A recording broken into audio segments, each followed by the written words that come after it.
Hi guys, this is Nsala soup, also known as white soup. This is because we don't add oil to this soup. This soup is so delicious. Let me quickly show you how I made this deliciousness. You are welcome. Let's get started. I used yam as thickener for this soup. This is what it should be. I cut the yam from the bottom. I don't know if this is right, but growing up, I was told you shouldn't do this. You should cut from the top. I'll be using this to thicken soup. I don't think the top will be ideal for this purpose. So I cut my yam into smaller chunks. This way, the yam will be done faster. I will wash, then add them into a pot and simply add water and cook. This yam will be done just when it is soft. I'll be checking for that with a fork. Insert a fork, and once it is soft enough, it is done. I will simply transfer this into my mortar. You can use a food processor for this. I will advise you pound this yam when it is still hot. Don't allow it to get cold before you pound. Pound until it is stretchy, just like this. This yam is too much for this purpose, but I'll be showing you what we'll be doing with the remnants, okay? I made it on purpose. So I will simply transfer this into a bowl and set aside.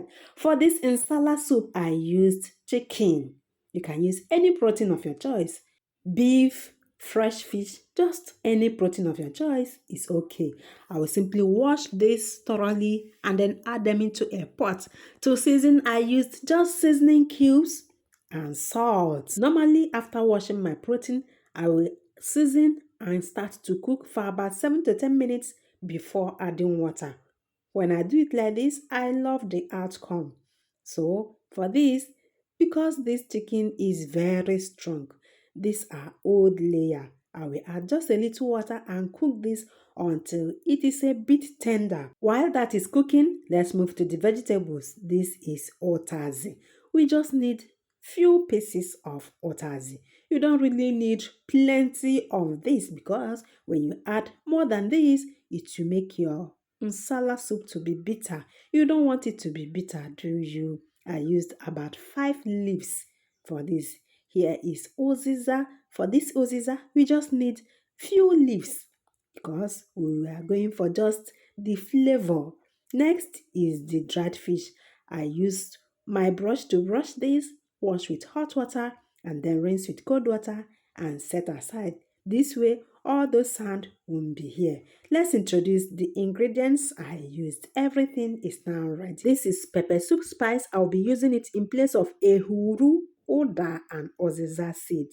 Here, if you have a huru, oda, and oziza, you don't need this. Here is the seasoning cube and salt, crayfish, and the ogiri. We'll be using ogiribo for this recipe. I will remove the seed from the shombo. Then pound the shombo and the atarodo. This is scotch bonnet. You can use your food processor to pound the pepper, the otazi leaf, the crayfish, and the ogiri.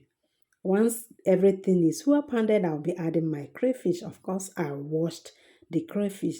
Pound until everything is well combined. We are moving back to the pot. At this time, this chicken should be soft enough to start cooking. So I'll be adding water. This water should be the one we are cooking with. This is the level of our soup. Back to the mortar. Here is the ogiribo. Look at the ogiri we are using. We are not using ogiri for this recipe. Look at this. This is just enough, about 1 tablespoon. I'll be pounding this with the pepper mix. Once I'm done, I'll set it aside. Can you spot the pepper chunks? This will give our nsala soup a very good look. Back to the pot now. I added the dried fish. Always use a brush to scrub the back of your dried fish. This way, all those tiny sands and particles on the dried fish won't manifest in your soup. So I will add this and then season. Remember, I seasoned the chicken, so I will just be adding 1 seasoning cube and then salt. Be mindful of seasonings and salt in this soup. You don't want to ruin this soup, do you? I will be adding a tablespoon of the pepper soup spice. This is in place of oda, ehuru, and oziza seeds. I won't be using this trio, so I'll be using a tablespoon of pepper soup spice. Cover and allow this to cook. Next, cut or slice the oziza leaf. It will help to give this soup an aromatic flavor and taste. Look at that.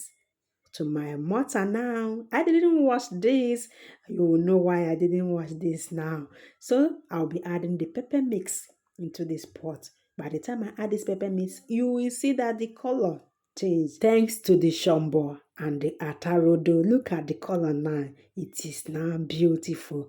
I will simply stir this to combine properly.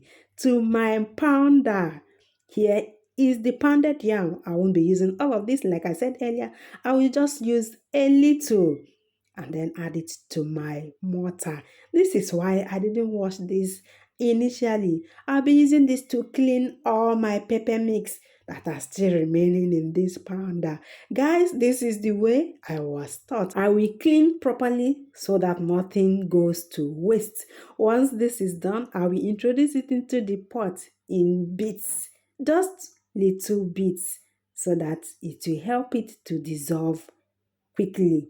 Look at our soup now. If you take in this soup now, this soup is done. I introduce the pounded yam just in bits and allow this to cook. There are so many other soups you can enjoy with your swallow, like bitterleaf soup, the oha soup, even the okra soup. I've made videos about them, including egusi soup. I'll be leaving their link in the description box below. If you want to learn how you can make this soup, check the description box. Right now, if this soup is sticking to your taste, remove the remaining pounded yam. For me, I want it to thicken a little. If you are okay with the thickness, remove the remaining pounded yam. If at this point it is still watery and it is not thickened to your taste, you can add more pounded yam. So I will simply taste for salt at this point. Once I taste for salt, I will allow the pounded yam to dissolve properly. Once it is dissolved, it will allow this soup to thicken a little, just the way I love it. I'm tasting for salt now and everything is perfect. Look at it, guys. Of a truth, this soup is not to be thickened. It is to be between light and thickness. So at this point, everything is dissolved. This is the way I love mine. And then I will add the uziza leaf. This uziza leaf will help to improve the aromatic flavor and taste of this soup. Guys, the uziza leaf shouldn't be so much, just sparingly. Stir and take this off the heat, and we are enjoying this with the remaining pounded yam. This was why I pounded more than I needed. Look at it. This soup is popping. This was delicious. It was yummy. You can enjoy this with any swallow of your choice, but pounded yam is a winner for this soup. For other soups you can enjoy, check the description box below. I will see you in my next one. Bye bye.